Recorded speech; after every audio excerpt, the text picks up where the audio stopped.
Boa noite, pessoal. Meu nome é Amanda Nascimento, sou estudante de Direito do primeiro período da Dr. Manhuaçu. A respeito do trabalho que a gente está fazendo, vou estar aqui fazendo um podcast com o Fábio Carvalho.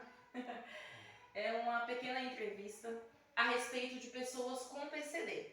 O Fábio ele é PCD visual. Eu vou estar fazendo algumas perguntas para ele a respeito do nosso trabalho de hoje, tá bom? Boa noite para todo mundo, né? Meu nome é Fábio Carvalho, que nem ela já apresentou. Eu tenho PCD, então eu sou uma pessoa que tem deficiência visual desde o nascimento. Então já passei por N cirurgias aí também. Então vem desde o nascimento até hoje eu tenho esse problema de vista. Sou atualmente pós-graduado de saúde pública, sou enfermeiro, sou técnico de enfermagem também. Então a gente está para responder as perguntas aí. Muito obrigada, Fábio. Então vamos começar.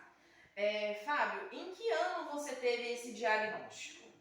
Então, assim, esse diagnóstico começou em 1993, quando eu nasci no Hospital César Leite Manhuaçu. Eu apresentei uma membrana na minha visão, que tampava todo o meu olho, e aí o médico percebeu que eu tinha um problema de vista.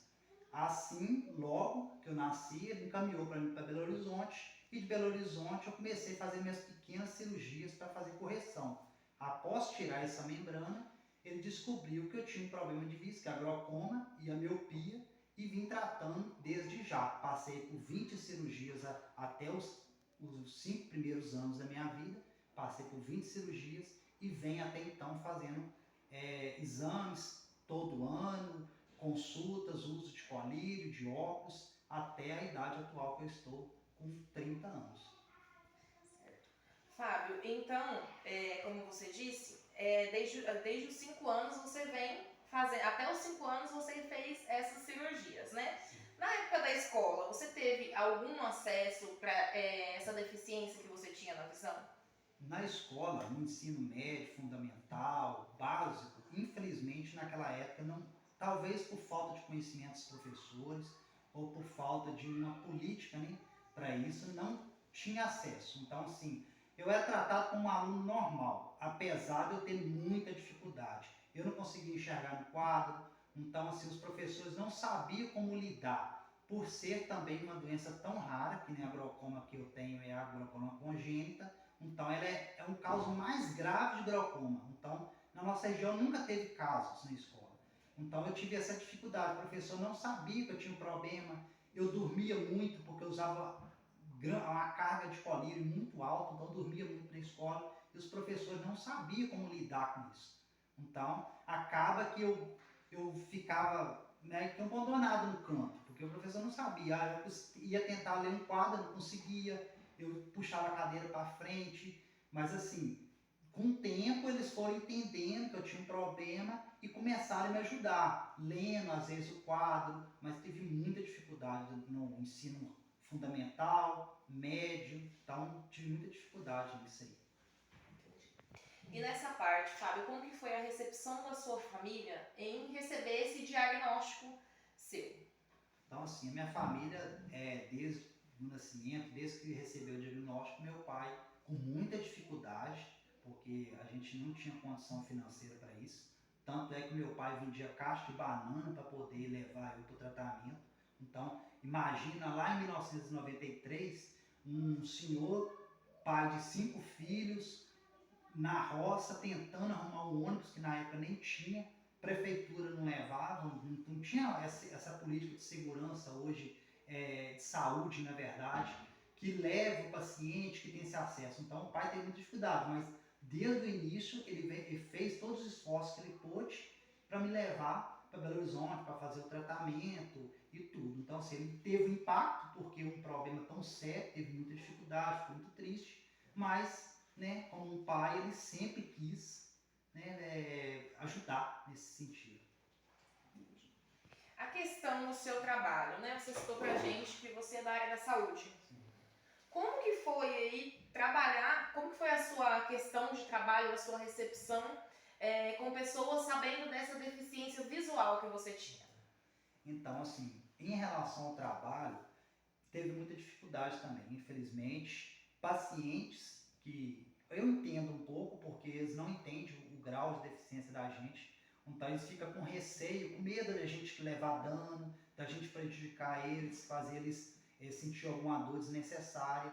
Mas o grande problema maior acaba com os colegas, porque os colegas que são a família da gente, então eles deveriam ter um pouquinho mais de entendimento, mas assim, acaba tendo muita dificuldade, porque tudo que você vai fazer, a visão, principalmente a deficiência visual, eu acredito que seja uma das mais difíceis deficiências, porque você está vendo algo, você não está conseguindo visualizar algo. Então, para trabalhar é tudo mais difícil. Então, que nem eu sou da área da saúde, eu tenho mais dificuldade, às vezes, em funcionar a veia, demora mais. Para ver o medicamento, eu tenho que olhar 2, 3 vezes o rótulo para ter certeza. E isso causa um desconforto tanto para paciente quanto para equipe. E também empregador. No começo da nossa entrevista, Fábio, você disse que fez a faculdade, né? Sim. Como que foi a sua recepção nessa questão de PCD da faculdade que você fez? Então, que nem eu já citei, eu fiz primeiro técnico de enfermagem, então foi na instituição SEM, Centro Educacional Manso.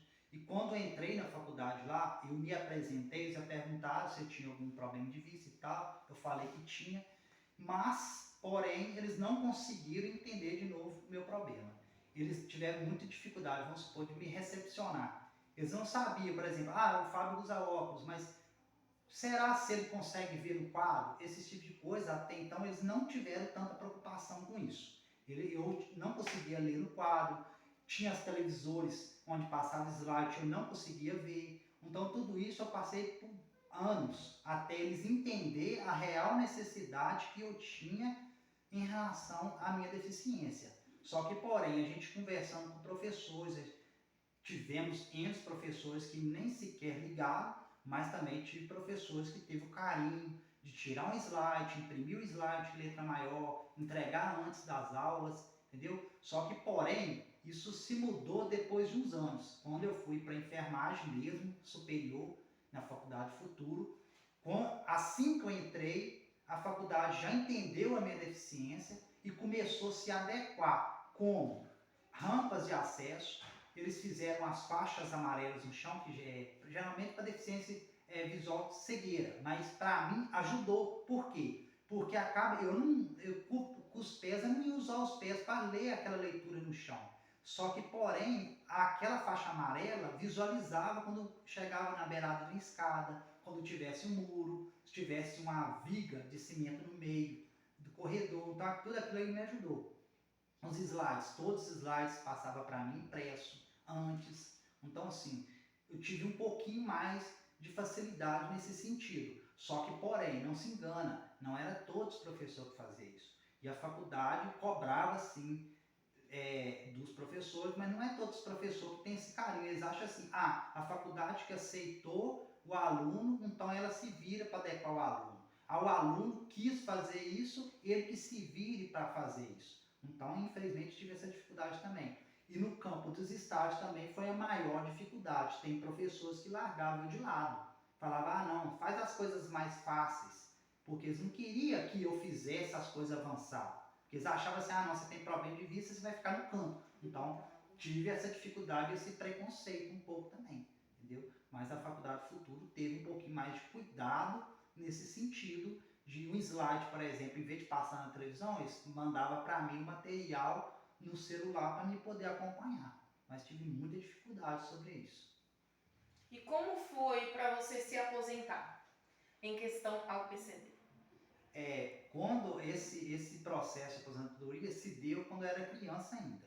Então, assim, eu nasci, teve muita dificuldade também em relação à prefeitura, porque na época estava na mão de prefeitura. A prefeitura fazia esse sistema, não era o CRAS, não era assistente social, era a prefeitura. Tinha um chefe da prefeitura lá, um responsável, que fazia essa inscrição.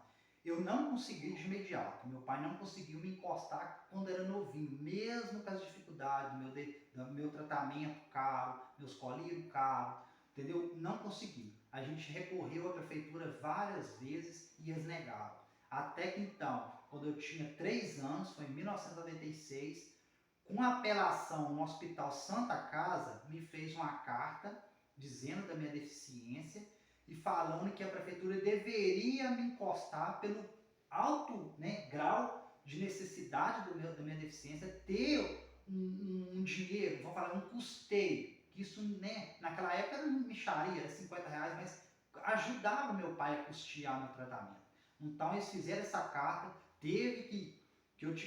o pai teve que apelar até para um deputado para me ajudar. Então esse deputado mandou uma carta para Caputira e Caputira me inscreveu no programa do INSS. E assim eu passei por uma perícia quando eu tinha 3 anos e eles ali aceitaram meu pedido e até então eu estou encostado desde aquela época. Então já estou há 27 anos recebendo benefício de prestação continuada BPC, o LOAS, né?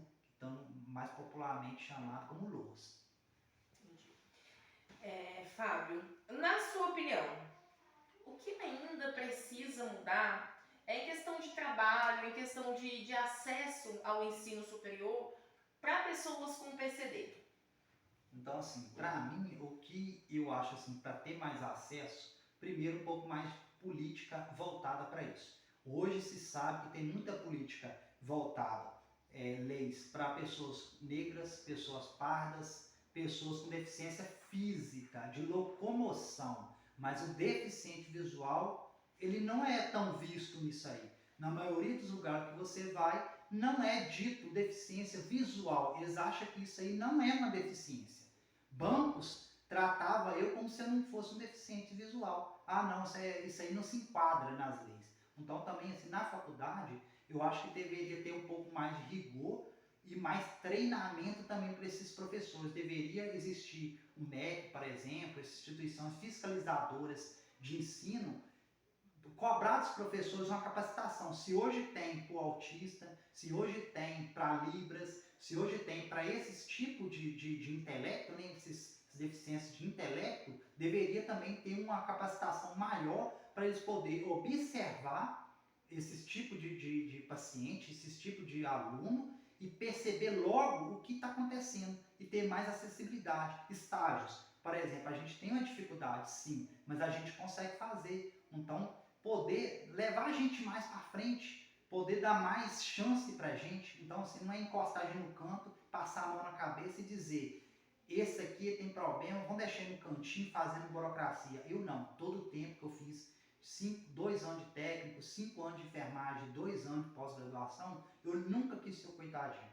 Eu quis estar sempre líder de equipe, sempre aquele cara responsável com todos os trabalhos, nunca neguei atividade, fui palestrante, fui coordenador de turma, fui organizador de eventos de faculdade, semanas acadêmicas. Então, assim, fiz diversos cursos para fora do estado de Minas, Rio de Janeiro, São Paulo, Vitória. Então, assim, eu quis me tratar como uma pessoa normal, entendeu? Então, assim, eu acredito que tanto na escola, né, desde o menininho entrando na escola, o professor já tem que ter a noção, aquele menino está com dificuldade. Então, eu acho que mais são leis que assegurem acessibilidade, tanto deficiente visual quanto qualquer uma. Ser cobrado isso, não adianta estar na Constituição se a instituição não bota em prática. É isso, pessoal. Informações muito importantes. Eu volto agora com o pessoal da turma, né? Para a gente estar falando mais a respeito aí do PCD visual e as outras qualificações aí de PCDs.